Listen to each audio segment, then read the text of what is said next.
So, of course, good morning, everybody. You see me here as Marjorie because in my haste, I didn't log in as myself. I just logged in as the last person who was here. But I am Olivine Thomas of the Human Resource Development Programs Unit in the Department of Sociology, Psychology, and Social Work at the University of the West Indies, Mona campus. And I am delighted to welcome everybody to a conversation that my colleagues and I will be having with Professor Guy Standing.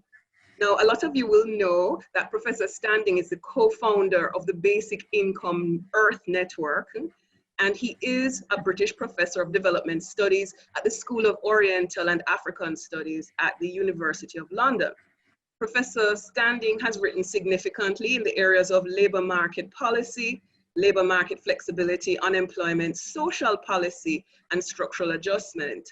He has done research in Jamaica, and his work on labor force participation in the ILO is very highly regarded. In fact, of the persons that we invited here today, 3 of them mentioned this ILO work. So, you know, they were thrilled to even have the chance to speak with you.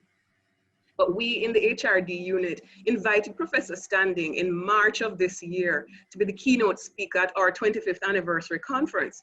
But of course, everybody knows why that conference and many others had to be canceled, not even postponed.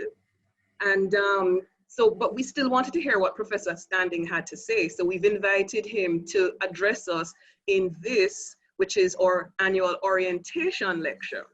But this year we decided that the lecture wouldn't just be a straight lecture. What we were going to do is have a fireside chat. And that, of course, has grown.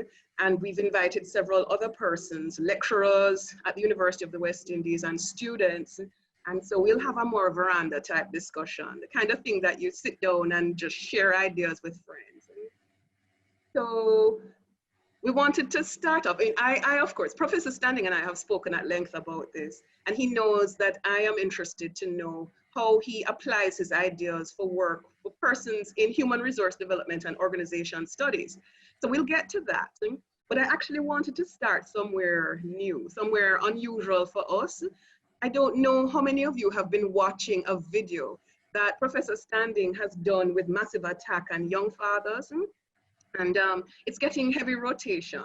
But in the video, you'll notice that he comes out swinging very hard against globalization.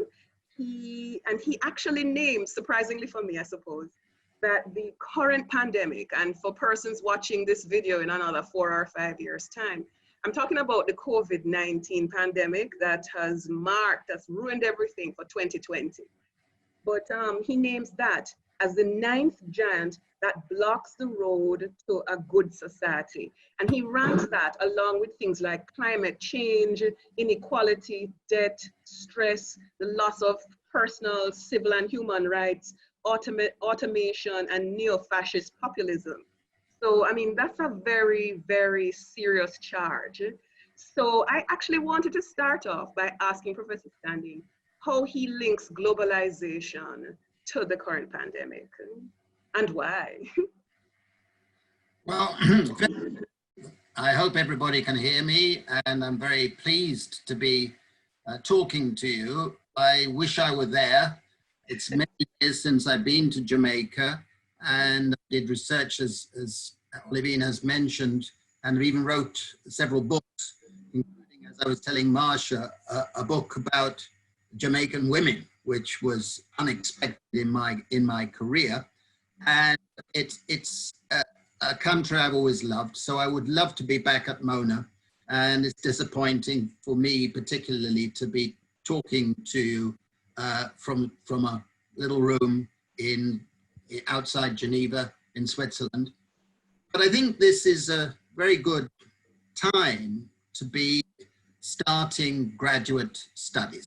I really wish that I were doing so right now, because you're at a moment of the global transformation, which is a crisis of enormous proportions, but is at the same time intellectually a fantastic moment where we're going to have to develop new vocabularies, new paradigms, new approaches, new images for understanding and developing a new coherence in both in scholarship and in practical public policy.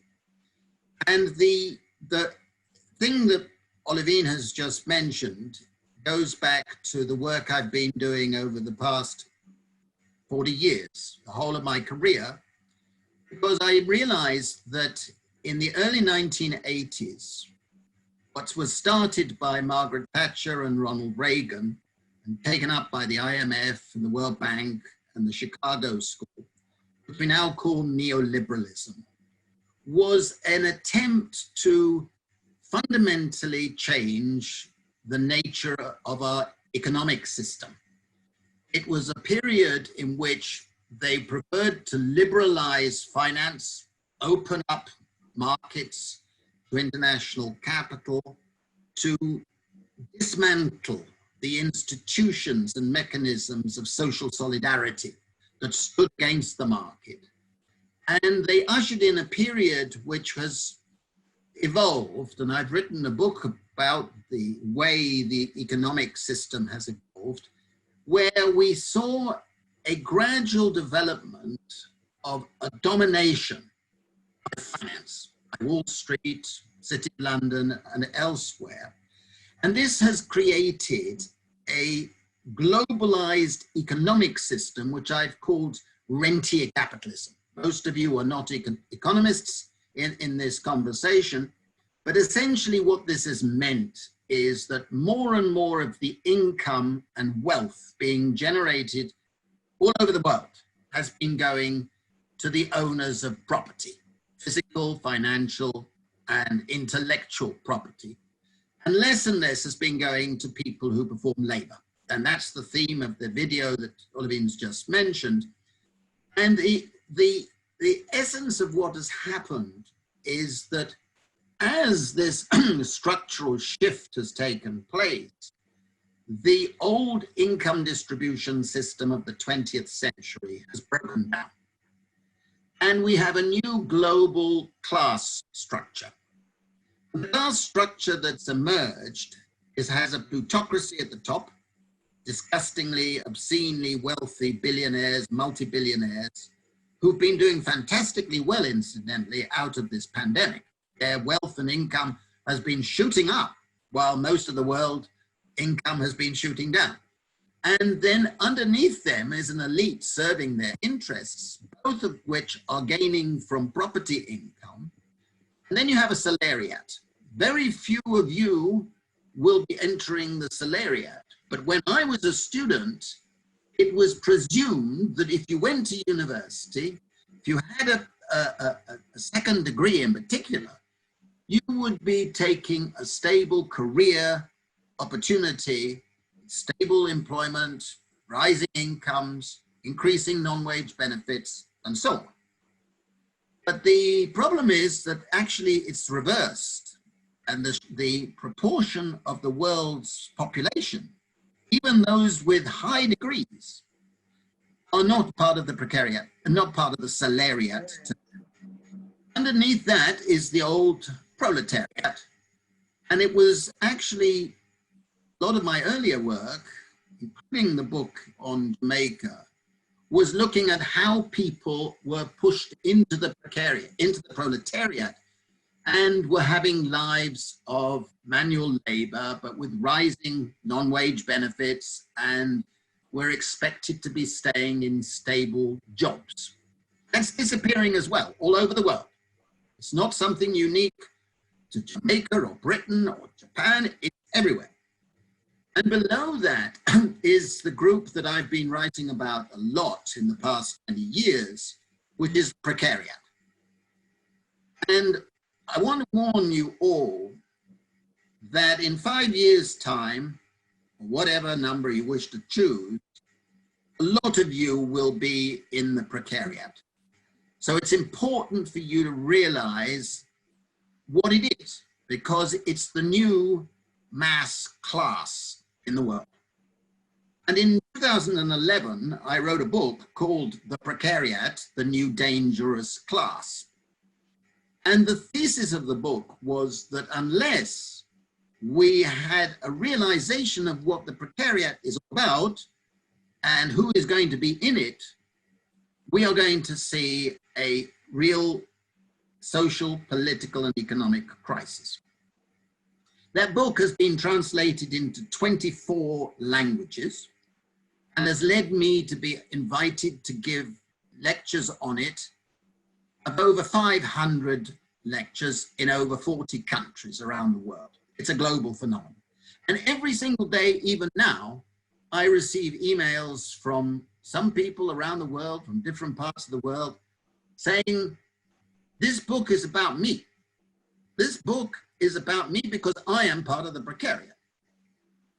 And I warned on page 1 of that book that unless people understood the Precariat and policies were developed to respond to their aspirations as well as their insecurities, we would see the emergence of a political monster. And in November 2016, you will not be surprised, perhaps, that I received emails from all over the world saying your monster has arrived. And of course, that monster is Donald Trump. He represents what this eighth giant that Olivine mentioned, the threat of neo-fascist populism. He plays on the fears that people have of the other, whether it's a racial fear, a migrant fear, a fear of women, a fear of people with disabilities, just plays on the fears. And he uses prejudice, and he's not alone. There are lots of people like Bolsonaro in Brazil and others who've used the same tactics of playing on people's fears, which are based on their insecurities. And it's very dangerous, obviously, and obscenely cruel and divisive. But I don't want to go on to that part. I want to define what is the Precariat, and then we can move on to other topics. The Precariat can be defined in 3 dimensions. First, it can be defined in relations of production, classic Marxist term, but you don't have to be thinking in a Marxist paradigm, if you like. It's basically a distinctive pattern of labor and work. And I make a distinction in my books between labor and work, which is extremely important for all feminists and all people who are concerned with the future of work. There is a distinction between labor and work. But the Precariat has to do a lot of work that is not labor. A lot of work for which people are not paid. It's not recognized in our national statistics, our economic statistics, or our social statistics, or our labor force statistics. But if you're in the Precariat, you have to do a lot of work that is not recognized. And of course, you're living bits and pieces lives. You don't have a sense of an occupational narrative. You are doing MAs, PhDs in a particular subject, but you have to realize the likelihood of having a career that is actually tailored to the learning that you are going to complete will be very slow, very low.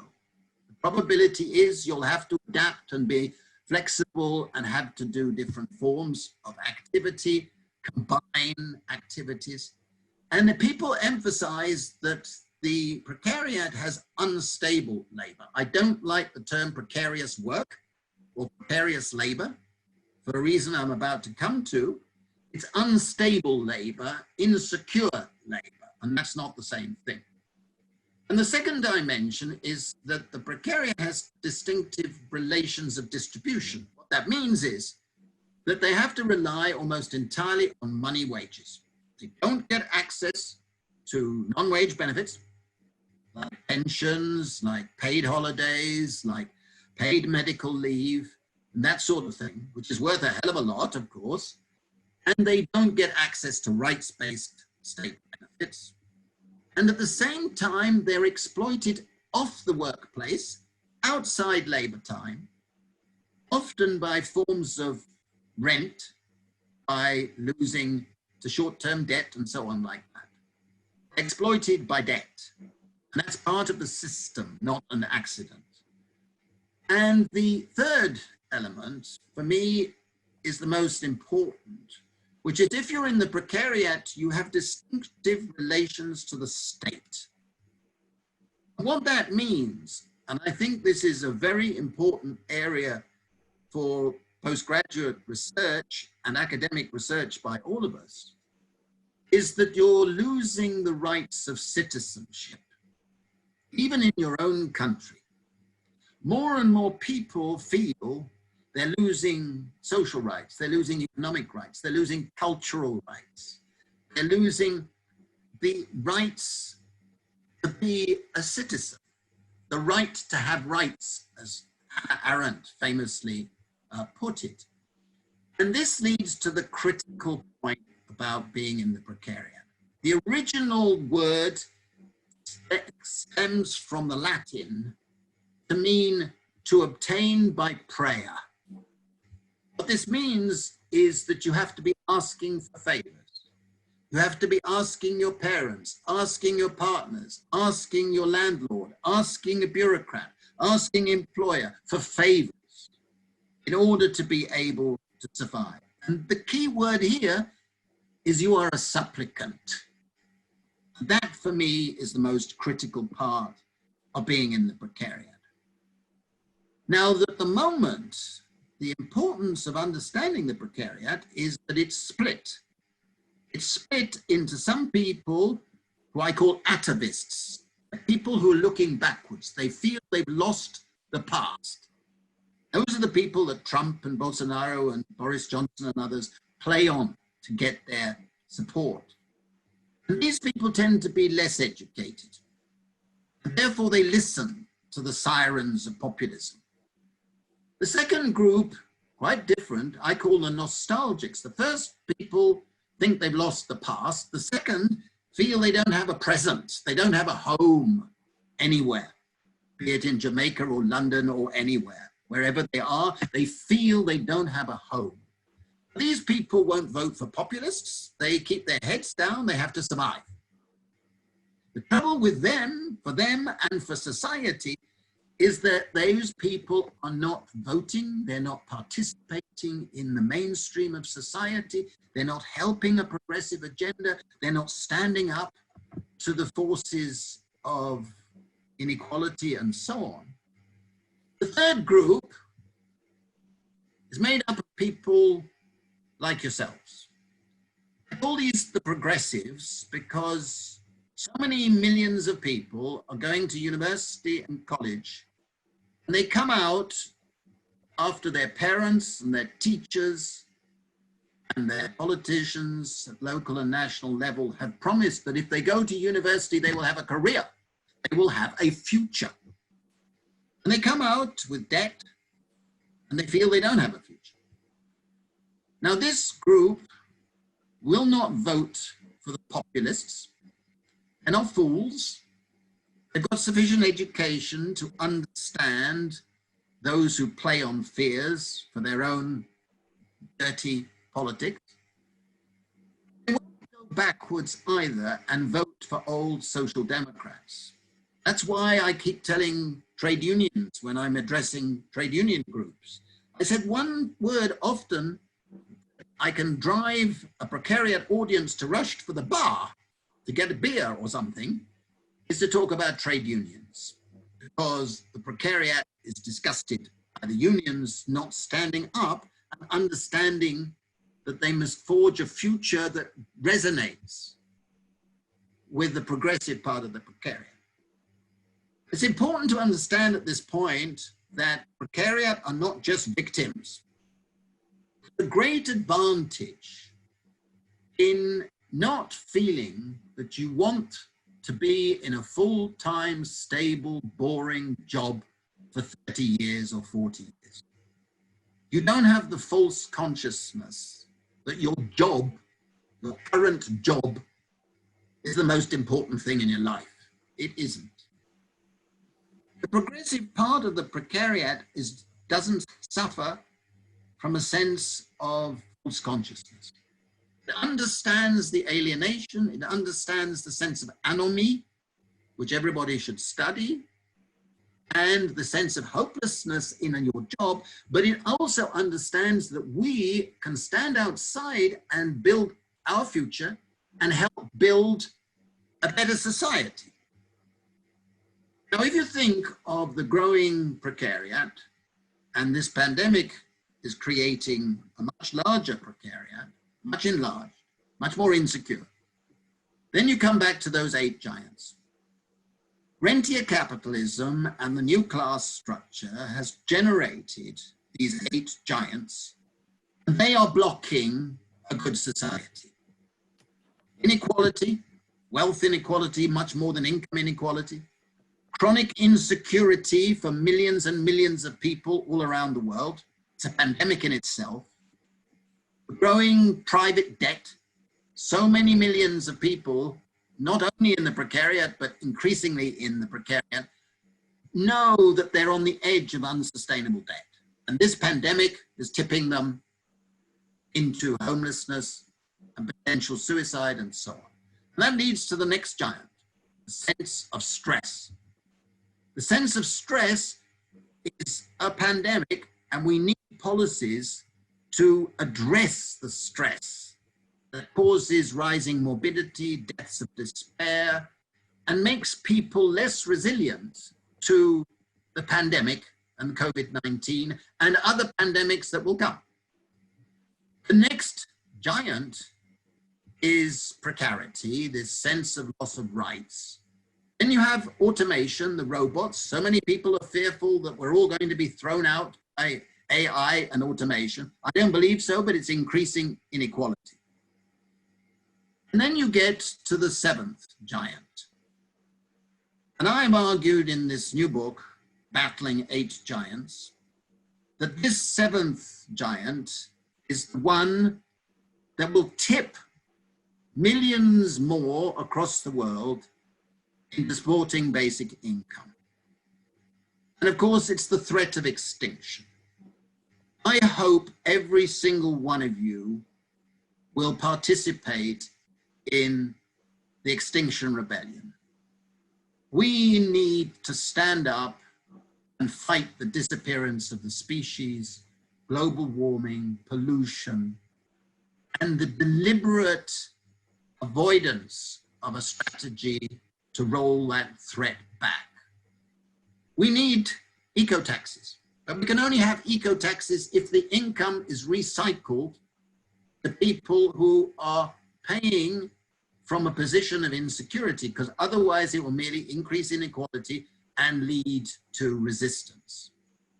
And also we need to understand that the best possible way of rolling back pollution is to shift the way we live from resource depleting labor to reproductive work, for care for the community, care for our loved ones, care for the way we live, care in the sense of creating a balance with nature. Young, educated people are the best placed in the world to understand all that. And they have to take the lead in combating that particular giant. And of course, the 8th giant is this neo-fascist populism, which is rushing towards us. Strangely, with my politics, I've been invited to talk about these issues 3 years in Davos, World Economic Forum of the elite. So it's been a very strange experience. But I think that many of the elite are understanding that we need a strategy to roll back rentier capitalism. Otherwise, these giants are going to overwhelm us. And that leads to the last point, which is what Olivine mentioned, and that's mentioned in the Massive Attack video, is the pandemic. I sometimes call it the trigger for the pandemic slump the world is experiencing. Just like the shooting of the Archduke in July 1914 was the trigger to the First World War, not the cause. This was a slump waiting to happen, a crisis waiting to happen. My new book actually came out in March, and I can say that I was arguing that before the pandemic struck. Doesn't give me any pleasure, but it seemed to me obvious that if you had just a slight downturn, then the combination would lead to a major crisis across the world. And I believe that a basic income is an essential ingredient of a new progressive policy that must emerge. Every country could afford to begin a basic income. We've done pilots in India, in Africa, in Canada, in Finland, and so on, which results I've summarized. And not only could we afford it, we need it for not only ethical reasons that I've discussed in my books, but also now today, it is an economic imperative. Because there's one lesson we're learning in this pandemic, which is the resilience of all of us, the resilience of society will depend on the resilience of the most insecure, most vulnerable groups in our society. If policies rescue the banks or rescue the wealthy or rescue the Solariat, but leave the Precariat and those out in the streets without basic security, we will not get out of the pandemic slump. And I'm having a webinar with the ANC South African government on Friday, where they're thinking of introducing a basic income. Malawi has gone forward, Togo has gone forward, South Korea is going forward. And nothing would give me more pleasure than to see a really creative discussion on how to do it in Jamaica. On that point, I will thank you for listening, and I'm quite happy to continue this discussion and listen to Olivine and others' questions. Thank you. We have several persons here who are, well, experts in other areas. I'm in HR, but I'm looking straight at Sandra Latibaudière, who is a social worker. She's one of the lecturers in social work. I don't know if Sandra has anything to say. She had done a little comment at the start when you were talking about unpaid income, and she talked about care, you know, just home care. Some of the most vulnerable members of the society are aged people and or children. They fall into that, but Sandra can speak for herself. Thank you so much. Dr. Standing, a wonderful, wonderful, wonderful, you know, groundwork that you have laid. I'm glad you're doing it in HR for the HR students, because I think we have been siloing our efforts. So social work, we do a lot of that. We talk a lot about globalization, the positive and negative sides to globalization. We look at the persons who are, you know, income insecure. We talk about how can we address some of those. In Jamaica, we have been under the structural adjustment program. So you know that some of our, you know, social programs and so on are influenced by that. Even now, we have executive agencies where persons are, you know, income insecure because they are working on contracts. So I'm glad you made the point about labor and work. And then you have the you know, the unpaid labor, the unpaid work of those caregivers who are looking after older adults and children who can't separate those work, and and that work is not included in the labor force, so that when those persons become who age out, they have no income because their labor / their work was not in the formal labor system, but they were doing work which was unpaid. And again, because we have an aging population. So I'm glad some of these things, I think our HR specialists need to start thinking about some of these things, because it has implications for staffing. It has implications for, you know, hiring practices. It has implications for, you know, how do we work with women as opposed to men, because we know that men and women experience things differently. So I'm glad we're starting the conversation with HR, and we need to expand it out more.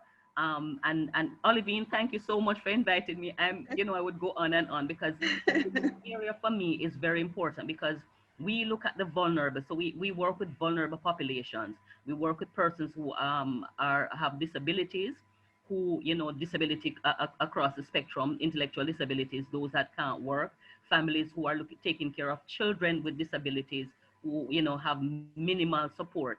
And the COVID has just compounded a lot of what families are feeling. And a lot of my colleagues, Dr. Ricketts and talk about the inequalities that has emerged out of this COVID. COVID has put on the agenda, in the face of many people, a lot of things that we as social workers have been dealing with under the cover, but now it is now blaring on the agenda, and people cannot ignore it any further. I will stop right here and step back a little, but all of the issues of globalization, structural adjustment, people don't take into account the economic, that financial sector that influences everything that we do or don't do. Working on contract, COVID again, with the contractual arrangements, persons were put on were laid off. Our labor laws talk about that you can lay off somebody for 120 days. And some of those things, we really have to revisit some of those things that we're doing now that are really causing pushing persons further into poverty. But I'll stop here. Thank you. Heather Ricketts was just sharing with us that the Jamaica Survey of Living Conditions will have information about unpaid work in the next issue. Heather? Dr. Ricketts is a social policy person, so it would be nice to hear from her. Okay, thank you for inviting me. I must confess that I am in between meeting and seeing students, and so I have not been able to hear Professor Guy Standing for an extended period. But okay. I must say that I use his work in my teaching of social policy, and I have, done a bit of reading of his latest book, and the term, the Precariat, certainly resonates with me, because in Jamaica and in these Caribbean territories, there are lots of individuals who are working, but yet fall in the category of the poor. So we have a pretty high working poor population in these territories. But I wanted to say, however, that the social protection systems in the Caribbean have to mature sufficiently to be able to offer things such as a universal pension, so that anybody, for example, irrespective of where one works, as in the sector, whether it be formal or informal, should be able and must be required to support a pension. So contribute to a national insurance scheme so that, they contribute to a social insurance program.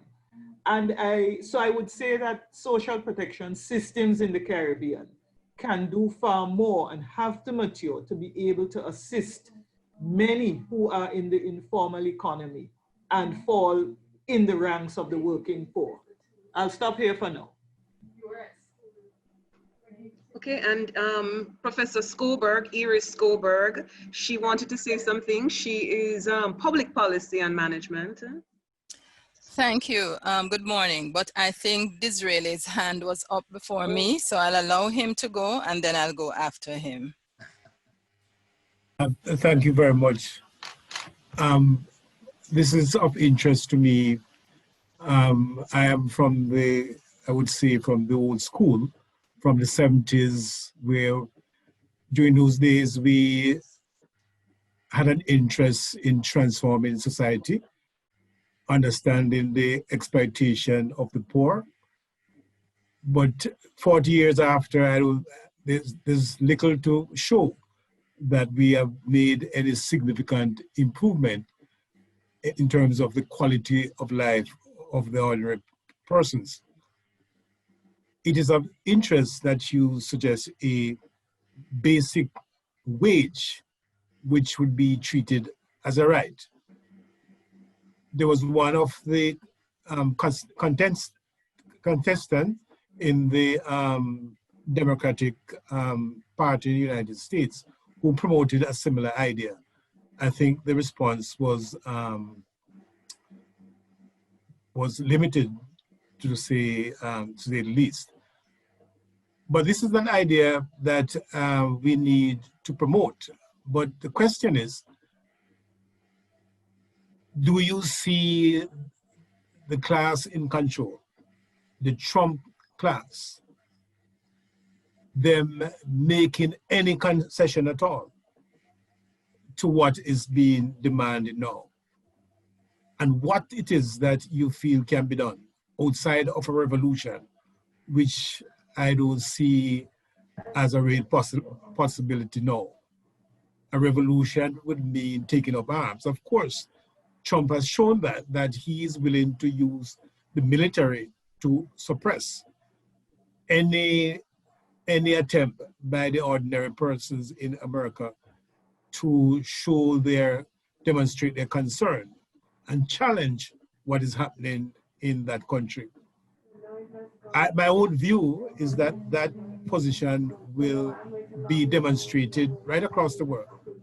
So do you feel, Professor, that, I'll put it another way, what type of action we can take to resolve the situation without an open confrontation leading to war among the different groups in the different countries and different societies? Lynn, shall I respond to some of these points before we get to a saturation where I forget the points made by someone earlier? Sure. Okay, let me start by responding to Disraeli, his points. I never use the term basic wage. It's not a wage, it's an economic right. That's the first point. I don't like the term universal because you'd have to have some restriction. On Andrew Yang, you're referring to as what the candidate who proposed it in the United States. I think it's very interesting that he did remarkably well, given that he had no political base to start with. He got through all the rounds without any funds, except his own money. And since the pandemic began, the opinion polls of support for basic income in the United States have just shot up incredibly fast. In Europe now, there was an opinion poll across the European Union, the countries of Europe, and on average, something like 71% of people are now in favor of a basic income. In many other countries, we've seen a surge of support. In Kenya, we have a fantastic network where 78,000 people have joined the basic income network. Fantastic, without any funds, but the people understand the need for basic security, and this pandemic has helped legitimize it. I then want to go back to your point about the Trump class. Nice term, but I think if you look at the fact that a presidential election in the United States is actually only about 50% or a bit more of the people who are part of the adult population go out to vote. And if you look at it, you see that Trump at his most popular moment had less than 30% of the American public supporting him. So we shouldn't exaggerate the appeal. He's a danger, of course he is. I hope all of us in this discussion hate what he stands for, hate his tone, hate what he's done. But I think that we are actually more powerful if we realize that. And what I think is going to be determining this new political agenda is that more and more people in the Precariat are beginning to mobilize themselves and are beginning to organize. And then I want to use as something to come back to some earlier points that were made. particularly the points about care work that at the beginning. We need to mobilize voice in the Hirschman sense of it. Albert Hirschman used the term voice, collective voice, for people who are providing care, for people who are receiving care, and for people who are in the middle, because all of those groups are made vulnerable by their circumstances. Often care workers self-exploit and lead to illnesses themselves because they care so much. And they become over-committed, and understandably so, and a danger to themselves, unless they have voice to enable them not to self-exploit and to provide a balanced relationship between caregivers and care receivers. But in that context, let me say something that some of you who are students may not fully understand. What the hell is the difference between work and labor?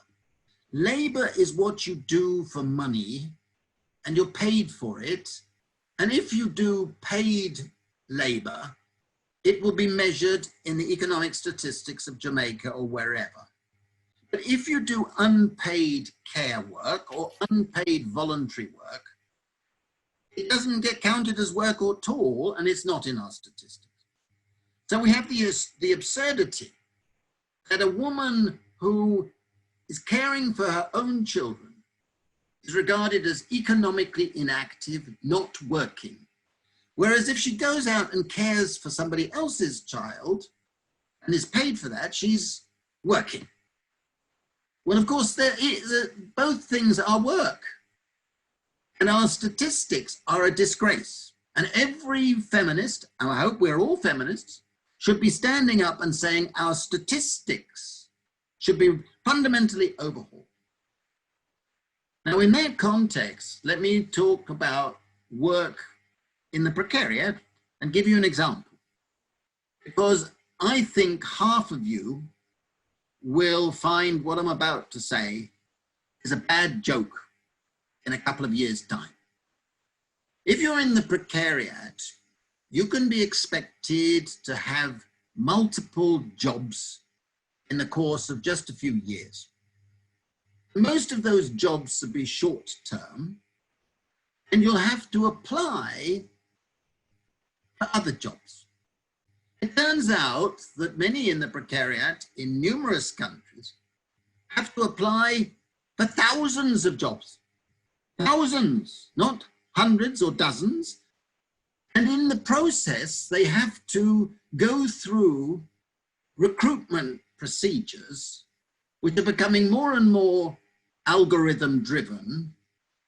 And often, on average, a person who's educated, got a degree or whatever, may have to apply for a job and go through 6 rounds of filtering.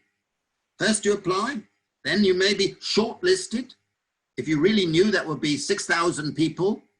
And then you have to do an aptitude test. Then you have, they say you've been shortlisted. Then you have to do another set of tests. And you realize that you're down to the last 1,000 candidates. Then you go through another. And it turns out that in the United States, for example, and in a number of European countries, the average number of rounds of the procedure is 6. Now imagine how much time you are going to be using in your life for applying for jobs. It's work. Don't tell me it's leisure.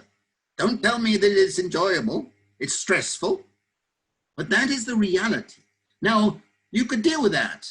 You could say, okay, if an employer declares a vacancy and you apply for it, the first time you apply, you pay for the costs, you pay for your time.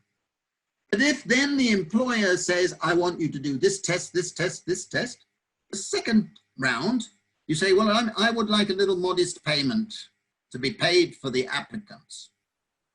The third round, the payment should be higher. They're asking people to spend their time.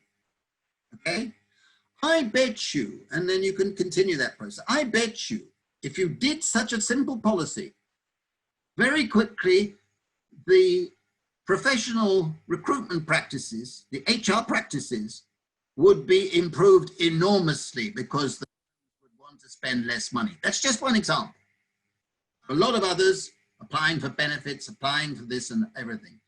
But I think you have to think from the perspective of the precariat. Going to Heather's point, I studied the Jamaican social security system for what it's worth over many years. And I remember going to unemployment exchanges in Kingston and Trenchtown and being, job stuck by the procedures. And I would argue that you now need to avoid going into the ILO model. There is no possibility of having an effective social insurance system in Jamaica or in Britain for that matter, because many, many people in the precariat and around it can't pay their contributions. They are not in secure, well-paying jobs from which you can pay a social insurance contribution. And so it becomes a fiction. You have to have more and more subsidy paid out of central government revenue. It's not a real social insurance. And you have a drift to social assistance in Jamaica as well as everywhere else, which creates incredible poverty traps. Many of you are going to be looking at organizations, HR practices, and the idea of a poverty trap is very important for you to keep in the back of your mind. A poverty trap arises, and if you say we're going to give benefits only for the poor, we're going to target on the poor, well, that means automatically that if you make an effort to move out of poverty and become non-poor, you're going to lose the benefits to which you're entitled. And it turns out in many countries that this means the marginal tax for someone in the precariat going from benefits into a low-wage job of the type they could get is 80% or more. In other words, they only get an extra 20% compared with the benefits that they may have taken ages to gain in the first place. And of course, that's a huge disincentive for people to take legal, low-wage jobs. And that means that they will either not take those jobs or they will go into the shadow economy to avoid tax, avoid everything, and therefore risk criminalizing themselves in a new way. We have to think from the perspective of the precariat in order to understand what is a feasible type of policy response for the 21st century, not go back to the post-1945 era of Beveridge and the social insurance scheme. And I think in a country like Jamaica, it's a fool's errand. It is inequitable, regressive, and chronically inefficient. And there's nothing to be gained by pursuing a traditional ILO type policy. Okay, thank you, Professor. I am Iris Skoberg from the Department of Government. So, may I say that I'm a little bit confused by your arguments. I'm trying to understand your thesis. You have introduced this concept, precariat, and I am quite fascinated by it. But how is it different from the bottom billion that is used in other literature, the proletariat that is used in Marxist discourse, the marginalized that is used elsewhere? I mean, we have used so many concepts to describe the same set of people. I myself have attempted to understand the behavior between communities and policy officials, or the response of communities to policy edicts and have come up with this concept of the informal citizen that is published somewhere in the Global Encyclopedia of Public Administration, Public Policy and Governance. And that particular concept, I tried to understand how people feel about the space that they occupy and try to understand the complexities that are inherent in this kind of social membership. And the informal citizen is attached to the notion of the informal economy. So what I'm saying is that we have used many concepts to describe the same set of people, the same set of circumstances. That's my first point. My second point is, what is the solution that you're offering? Basic income. Isn't basic income the same thing as a minimum wage? I'm trying to understand. Many countries have minimum wage.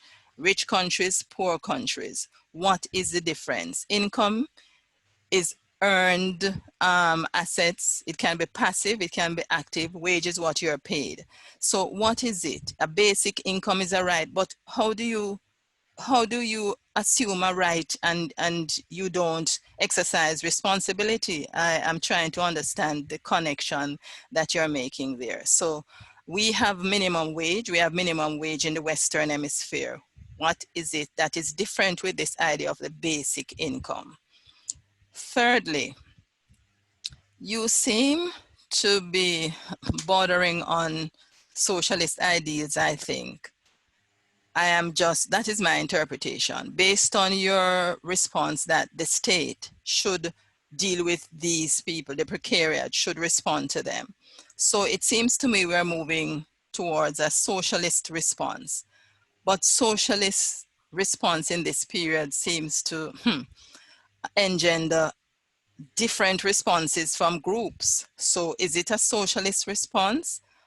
Or are you suggesting that we go back to the welfare state phenomenon, that, you know, the literature about the welfare state and what has happened and why we are at where we are at? So basically, Prof, trying to put all your arguments together, trying to understand where exactly you're telling us to go to resolve this issue of the precariat. Thank you. Well, thank you, Eris. Thank you for those very strong points. Let me take each one in turn. I've written and researched extensively on the so-called informal sector, informal economy, informal citizen, and written extensively on that from around the world. So I know the literature, I know the concepts. I work with SEWA in India, the Self-Employed Women's Association, and there is some fundamental difference between the informal economy and the other concepts you mentioned, the marginalized and so on, from the precariat. The precariat is fundamentally linked to wage labor, whereas the informal economy tends to be small-scale production, informal activities, peasant sort of features, survival activities, and so on. The precariat is being precariatized in the sense that it is being subject to pressures to internalize and accept a life of unstable labor, wage labor, coupled with mechanisms of exploitation outside the workplace. And I don't think it helps conceptually to lump the precariat with the informal economy, the proletariat, and everything else, because they're fundamentally different. And if you do lump them all together in a descriptive term, bottom billion, whatever that means, I don't know what it means, you can't define it in a way that can induce you to think of policy responses. People who feel part of the precariat have a distinctive consciousness, which is fundamentally different from people in the informal economy. And I found that the reactions I get from around the world, people say, I feel I'm part of the precariat. So I urge you, please, to spend a little time looking at my books on that subject. But the second point is that a minimum wage is fundamentally different from a basic income.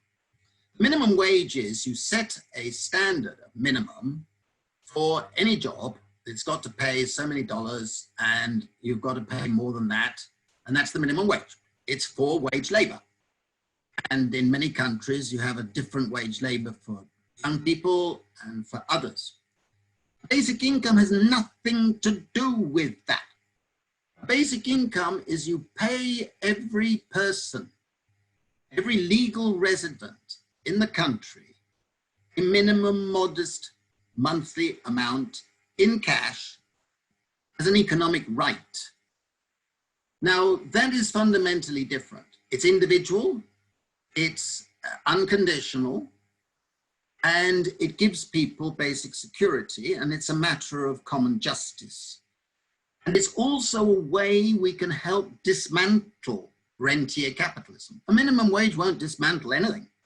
It will merely set a standard, which most employers will pretend to obey and find ways around. Basic income is not a panacea. It's not solving all things, but it's reflecting the commitment of all governments, giving everybody in their community, everybody in society, the means of subsistence. And that, I think, is very important. But the idea of a basic income is ethical, and it's now an economic imperative for the reasons I gave and I've given great length in the book, Basic Income and How We Can Make It Happen, which is summarizing all the research from around the world. And we do have an incredible body of research with what happens when people suddenly have a basic income. We did huge pilots in India where we provided a monthly basic income to about 6,000 individuals, and they all managed to improve their health, their schooling of the children, the economic activity. They did more work, not less, contrary to the prejudices of many people, because they had more energy, more confidence. They were able to feel in control of their time, and it improved the status of women because they had their individual basic income, and it improved the status of people with disabilities for the same reason. The same in Africa. We've done pilots in Namibia and so on, and in Kenya there's a big one. Same in North Carolina, where the results were incredibly impressive, in Canada, in California, and in Finland. So we have seen the results, and the results are very, very positive. They have an economic multiplier effect. And I urge you to consider that it's different from a minimum wage. I'm not necessarily against the minimum wage, but if you have a precariat, they don't really work. They've had a national minimum wage in Britain since 1997, and it's hardly worked at all. There are lots of failings. Now, the last point you made, I don't mind labels, but I've written a book called The Precariat Charter. And I asked the provocative question, what would be the policies and institutional changes that the Precariat are advocating that are different from what the Proletariat would have been advocating 100 years ago? And you see big differences. You see a huge emphasis on the need to revive the commons. You see a huge difference in type of voice organization that you want to encourage. You see a huge difference in the values of work relative to labor. And there are 29 policies in the book, and they are very different from what the Proletariat were demanding 100 years ago or even 50 years ago. So I think that to call it socialist, I don't really mind, but it's not socialist in the sense of the welfare state capitalism of the post-war era. I'm not advocating that at all. I think that would be folly. I think that would be a terrible way of going backwards. I think we are now in a world where the Precariat is the dominant mass class, and they're not being indoctrinated to accept as a norm stable full-time labor. That's not either what they're being expected to take or what many of the educated people who are entering the precariat want. And I think, therefore, we need to think differently. Let's not use old concepts. Let's have a new vocabulary. And that's why it's such a pleasure to be talking to students who are embarking on a journey where you're going to have to be developing new vocabulary, a new conceptual framework, a new paradigm. Because the old paradigms of social democracy and neoliberalism have broken down. This is a wonderful opportunity for you to be thinking irreverently, thinking creatively, and enjoying it because you're going to be playing with different concepts. Maybe some of those concepts that Iris has mentioned, maybe you will find that is part of your vocabulary. Great. That's fair, fine. But I think it's an ideal opportunity at this juncture where our old system has collapsed. And the worst thing, as I quoted a piece of graffiti on a Madrid wall, which says the worst thing would be to go back to the old normal. I think that's a very sound point. Olivine. I can't hear you. You're muted. You're muted, Olivine. Okay, I'm saying I'm completely bowled over. I was seeing some comments in the chat that, well, Heather has left, but she had a comment. What would you suggest, therefore, if social insurance schemes will not be helpful to the precariat? I would agree that social protection systems need to be more flexible to take account of the inconsistent earning flows of low-wage earners, and also need to leverage technology to facilitate easier methods of contributing. That's what she said there. Sorry, I missed that. I was just reading the chat. Sorry, I missed your point. Well, yes, it is Heather's comment in the chat. What would you suggest, therefore, if social insurance schemes will not be helpful to the precariat? I would agree that social protection systems need to be more flexible to take account of the inconsistent earning flows of low-wage earners, and also need to leverage technology to facilitate easier methods of contributing. Yeah, I've addressed this issue in my book, Plunder of the Commons. And first of all, instead of a social insurance or a national insurance system of either the Beveridge type or the Bismarckian type, which were the two models developed and refined in the post-1945 era, instead of those, because they won't work with a huge precariat, we need at the bottom of society to give everybody basic security, which governments claim they want. We need to have a basic income. That's not going to be enough to give everybody an affluent, good life, but we must have that as a base. And then we have occupational schemes, private insurance, social insurance to a certain extent, state pension, top-ons, disability benefits based on people's extra costs and lower expected earnings and so on. You can build a structure. You need to give basic security. And I think it's very important for all of us to understand why basic security is so important. Basic security is a human need. We all need to feel basically secure. It's also a public good. The value of basic security for you and me is increased if we all have it.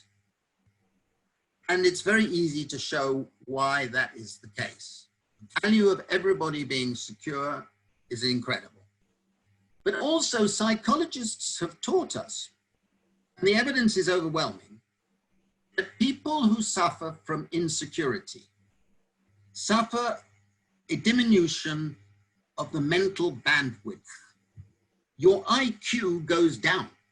if you're chronically insecure. And anybody who has had a period in their lives of being chronically insecure will know what that means. You get stressed. Your capacity to think, your capacity to be rational, your capacity to take long-term decisions, all of those are diminished. Well, if you think about that, it's unfair of us to expect people who are suffering from chronic insecurity to be making rational, good decisions. And if you accept that, then you should be in favor, whether you call it socialist or communist or capitalist or anything, it's just labels. But it makes sense to want to make sure that all your fellow citizens, all your friends, your relations, everybody has basic security. That's what it's about. The enormous improvements in transformative capacities of communities, and we've got films showing this, when people had just a modest basic income and everybody had it. This is incredible. It's emancipatory. And I think that it's just not helpful to use pejorative labels associated with something else. Socialism, in its literal sense, means state control of the means of production. This is not anything to do with that. This is to do with making a good society, making it possible for all of us to feel we're members of a society that's treating people with dignity, respect, and giving to others what we would wish they would give to us. And I think that we're moving into a point now where millions and millions of people are getting it. And I'm delighted to say that my books are being bought and translated into many languages. And I get a lot of people writing to say they get it.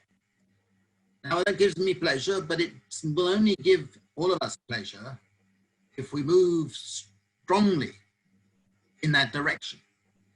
And I think that's what is happening during this pandemic. Maybe one of the few good things coming out of it. Friends of mine in Britain who are campaigning now for a basic income say this could be the NHS of our generation. In 1947, millions of people in Britain said, a national health service? Impossible. Too expensive. Impossible. Wouldn't work. Terrible. Socialism, etc. Today, you try and kill an NHS and you'll get killed. Literally, if maybe not literally, but metaphorically. So I think that we're in a moment where we have to think differently. And that, I think, is why I wish I was studying for a PhD or a master's thesis right now, because this is your opportunity to be doing fantastically innovative studies and taking those into your career in a different sense from the old use of that word. Right. Sorry, I see Professor Skoberg's hand up, but I have a comment here. Sandra Chadwick-Parks, she is a specialist in community economic development. She was saying that basic income can only become a reality if it's enshrined in constitutions. Otherwise, it will be subjected to the vagaries of political parties, as happened in the province of Ontario with a change in provincial government. That was her comment there. Can I respond briefly, Olivine? Certainly, yes. Louise, very good point.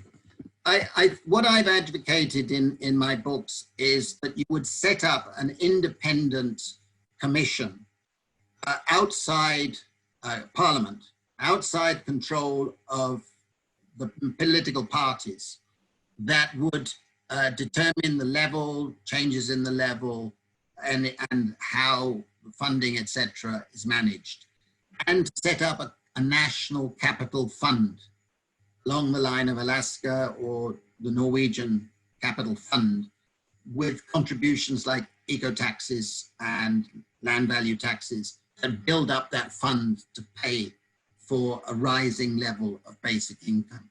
And I think it does help if it was put in the constitution, like in Mexico, it's now part of the Constitution of Mexico, that commitment to introduce a national basic income. I think that's a big advantage. So I agree with your sentiment, but you need to depoliticize the mechanism, just like they've depoliticized monetary policy by turning it over to central banks outside the control of finance ministers in many countries. So why not do it with your basic income as well? Okay, thanks. Right. Professor Yeah. Silver? Right. Thank you. Thank you for your responses to my points. And Sandra really touched on something, because one of the questions I had was the institutional framework that supports this policy direction, but you have answered that. But in tongue-in-cheek, I have to say to you, how do you win elections if everyone is satisfied? If everyone is given a basic income and is now satisfied in a developing country, post-colonial state, with all sorts of structural issues, I am looking ahead and see whichever government puts this into, implements this policy, they will never be voted out. So how do you have a democratic process that is vibrant with that sort of thing? Just a tongue-in-cheek situation. Well, I'll give you a tongue-in-cheek response.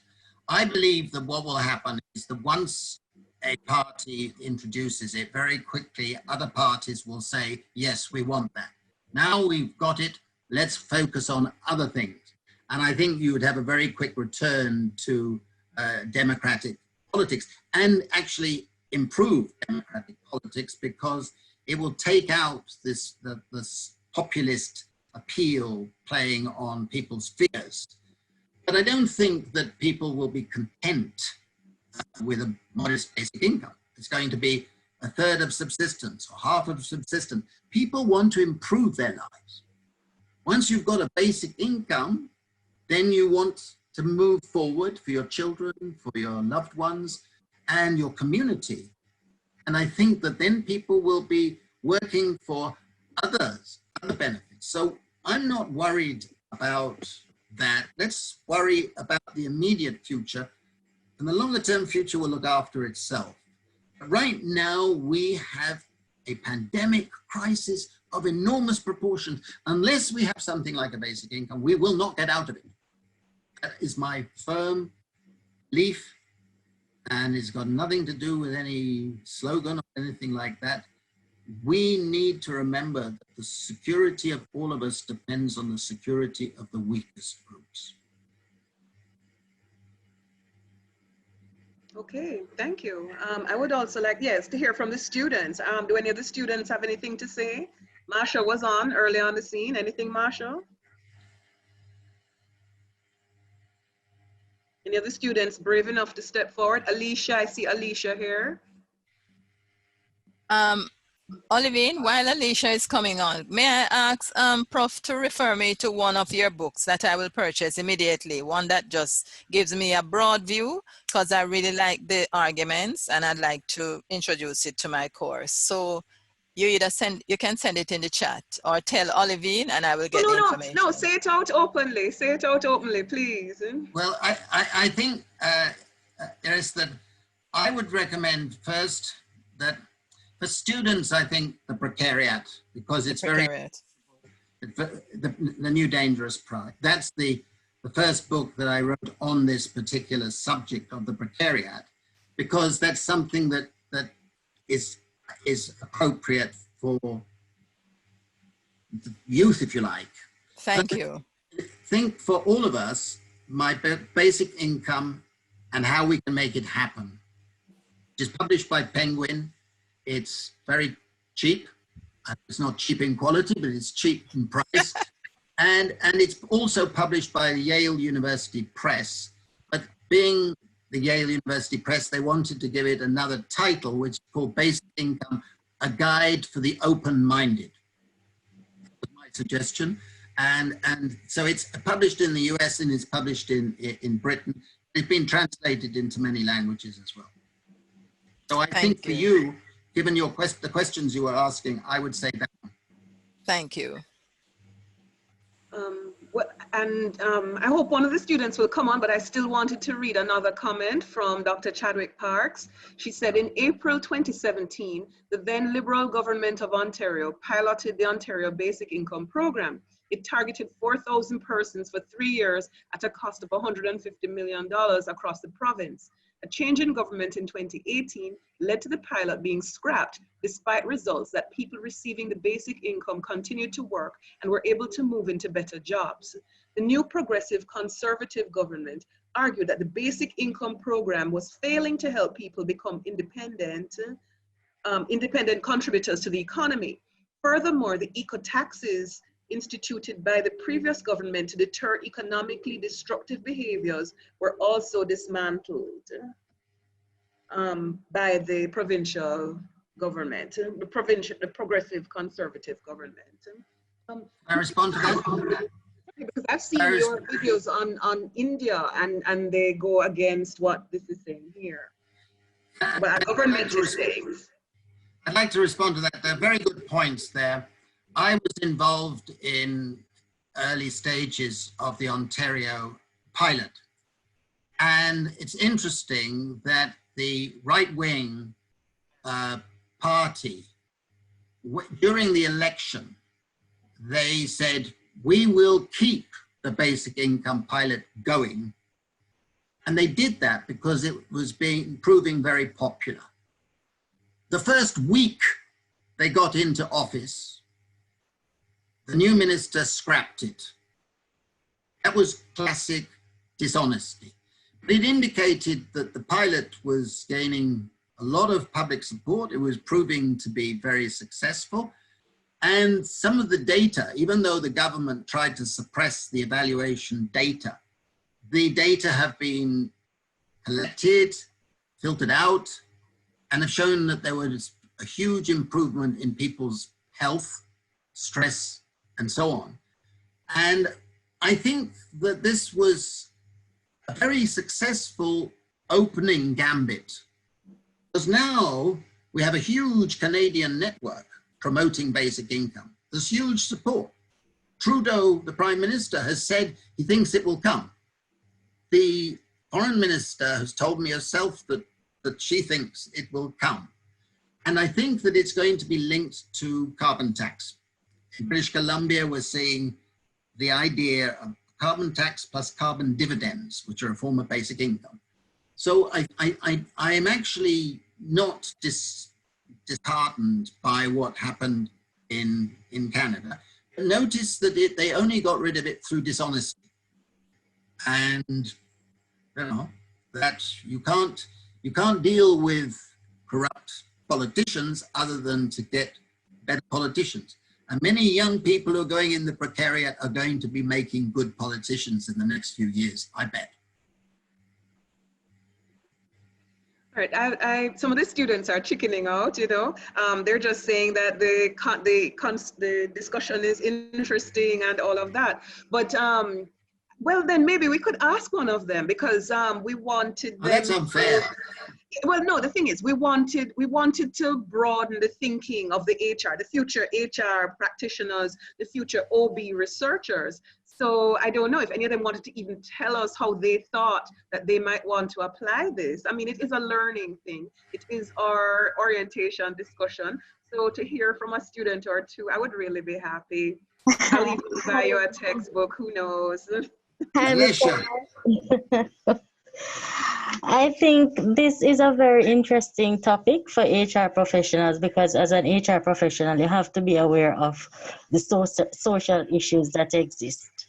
And these social issues will influence the decisions you make as an HR practitioner as well as an individual, because it not only affects the work setting, it affects people's families, their overall lives. So I think we all can resonate with the precariat and the populism and all of which were discussed, because these are things that influence how people behave at work and how they view their work.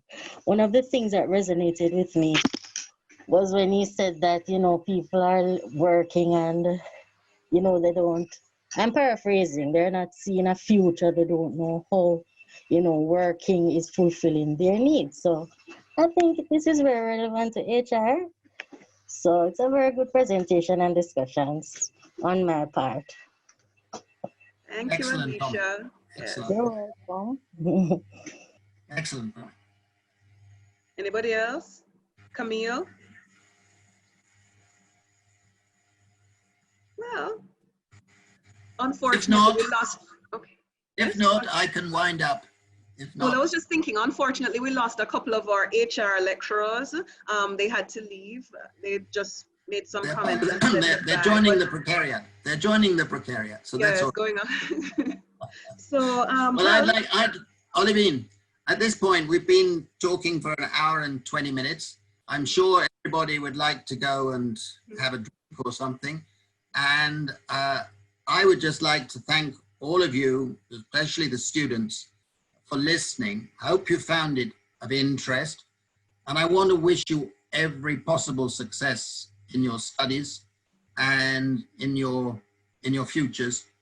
I wish I were there at the moment. As I said at the beginning, I love Jamaica. You're very fortunate to be there, even though it has many social problems, even though you've suffered from the IMF strategy of austerity for too long, and austerity has not left this country stronger in social sense. But I think it's such a beautiful place, and Jamaicans are beautiful people, and I really feel privileged.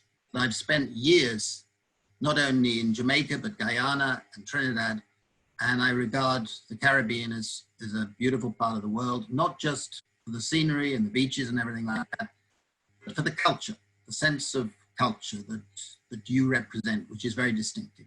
So thank you very much for listening. thank you too. Thank you very much. Thank you very much. It was very insightful. Good. Thank you, Professor Sandy. Say goodbye. Okay, Bye. bye-bye. We will talk again. Yeah, we'll talk again, Olivine. Right. So Good. thank you to Bye. everybody. Thank you to everybody Thank for you. coming. And we will broadcast this for the students who weren't able to make it, because this is early in the day in Jamaica. It's late for Prof, which is why we had to have it now. But so we will do this again for the students. All right. So thank you so much to Prof Standing for coming forward. Hopefully we'll see you in person next time. Maybe next year. So I hope so Okay too. then. Okay. Bye-bye. Bye.